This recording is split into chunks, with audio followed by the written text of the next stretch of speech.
நட்டு வச்ச ரோசா செடி ஆமா ஆமா, மொட்டு விட்டு பூத்துருச்சு ஆமா ஆமா.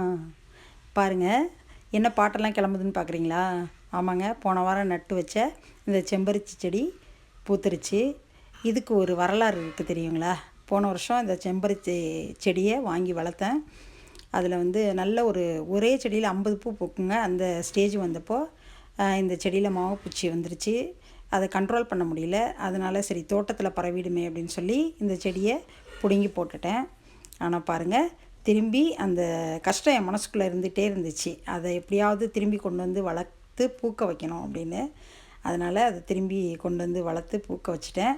அதுக்காக இந்த அரிக்கா ஃபார்ம் இருக்குது பாருங்கள், 3 தண்டு இருந்துச்சு. வெயில் வேணுன்றதுக்காக ஒரு தண்டை வெட்டி விட்ருக்கோம். அதை அடியோடு இன்னும் நல்லா வெட்டி விடணும். ரொம்ப சந்தோஷமாக இருக்குது. இந்த பூவை கொண்டு வந்து இழந்து போயிருந்த இந்த செம்பருத்தியை கொண்டு வந்து திரும்பி நட்டு வச்சு என் தோட்டத்தில் பூக்க வச்சுட்டேன். என் மனசுக்குள்ளே இருந்த ஒரு சிறிய காயம் அதனால் ஆறி நான் சந்தோஷமாக இருக்கேன். அதை உங்கள்கிட்ட தெரியப்படுத்துகிறேன். Thank you friends.